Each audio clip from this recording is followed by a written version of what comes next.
just as everybody in here is a human being with rights, everybody else has rights, and so the police and codes enforcement don't have the authority just to simply go wipe out a group of people from a certain place at a certain time immediately because we don't like them. But you did that. They did that under the bridge. So that process took. They did that. Did what, ma'am? They did that. You did that. You did that. Hold on. Can you give him a chance, Hang on a second, please. Yes. That process took probably a year to work through the process to get to the point where we cleared that out. There was advance notice given to everyone under there. He gives advance notice in camps unless it's an emergency situation when somebody has to leave a camp, because people have rights.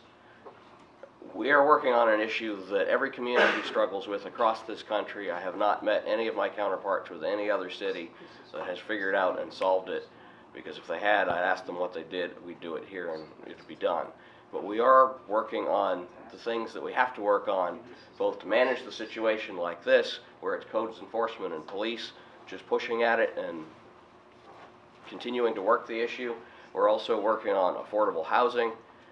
Across the country, there is not enough affordable housing. Knoxville is part of that, but you see behind the Shoney's a bunch of apartments going up, and across in a number of other locations we have approximately 600 plus units in the pipeline of affordable housing. What's affordable? How much? Affordable housing is defined basically as... How much per month? It depends on how many people are in. The idea of affordable housing is that the tenant or the resident should not be cost burdened to pay the rent, which is defined as roughly 30% of the income. But what if they don't have income? What if they don't have income? I'll get there. I'll get there. Where are they supposed to sleep if they don't have income? I'll get there. Hang on, he's gonna answer you, I promise you. Okay, we just talked a moment ago about how great Flanagan Landing is. That was, excuse me, that was $125,000 per 300 square foot unit.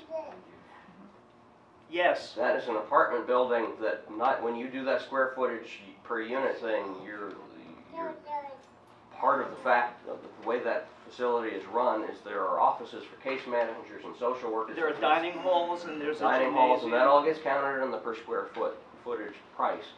Nonetheless, for some people who struggle with mental illness particularly and addictions, supportive housing is what they need to get off the street. If you don't want them on the street, then we have to find solutions to help people get off the street.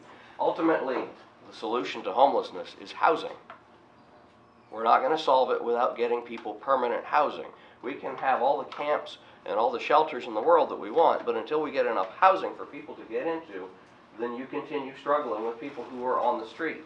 So we're trying to develop additional affordable housing for everyone, because not everybody who's homeless is struggling with mental illness and addictions.